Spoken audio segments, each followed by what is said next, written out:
toastmasters, most honorable guests.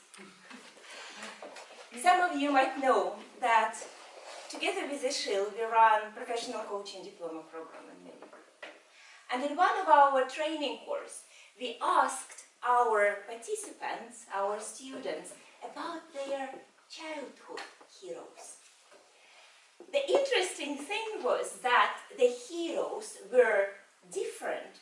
Somebody said it was my mom, somebody said it was my dad, or my grandparents, or uncles, or friends of the family. But there was one thing which they all had in common. They were great storytellers. We love stories. Raise the hand, those of you who don't like stories. Let me see.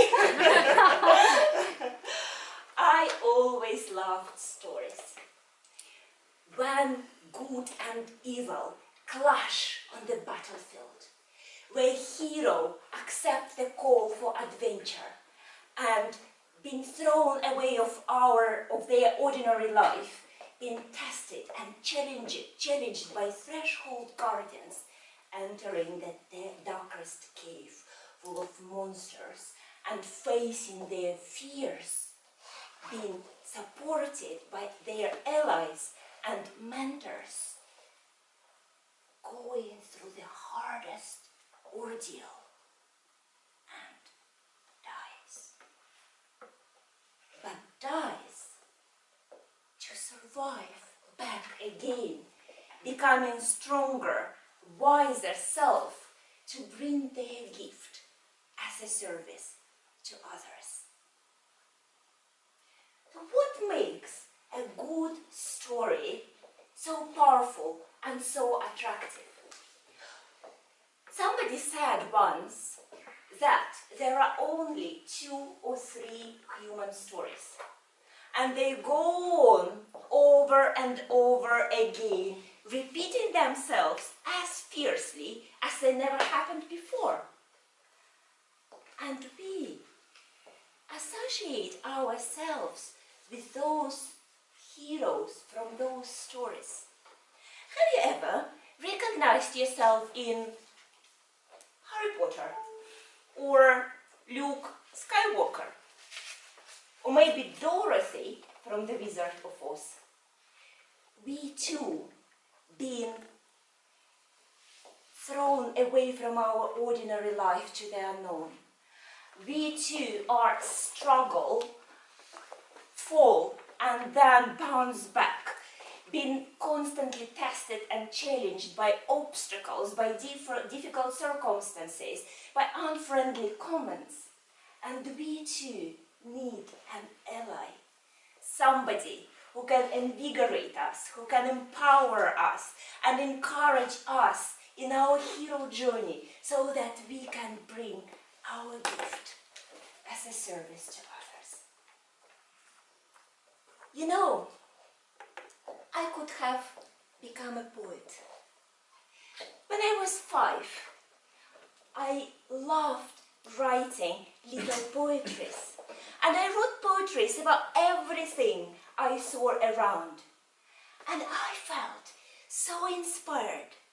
I felt special. I felt I had a gift. And I wanted to share that gift with others. So one day, I came to my grandmother, who was sick, and I hope that my stories, my little poetries, can cheer you up. I told her 2 or 3 of my favorite ones. She listened and said, nice.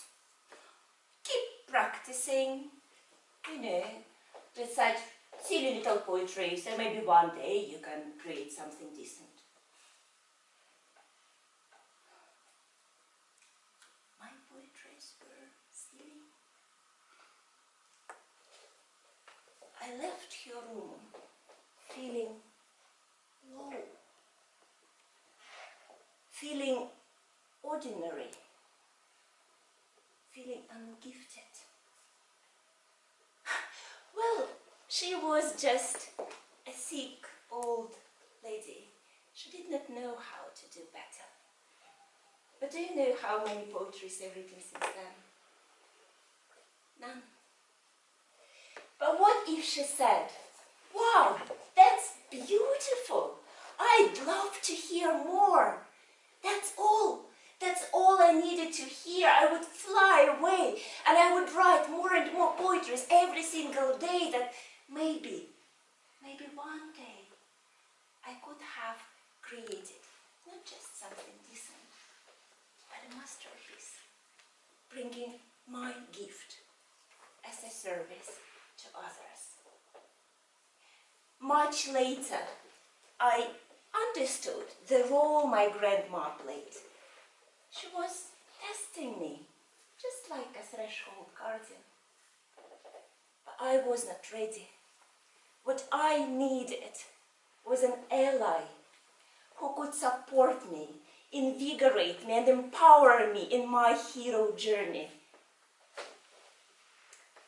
When a friend of yours coming to you saying that they are going to open a new business, when your partner describes you their new idea, or when your child shares with you your dream, don't be a threshold guardian. Be an ally to support them and empower them in their hero journey so that they can bring their gift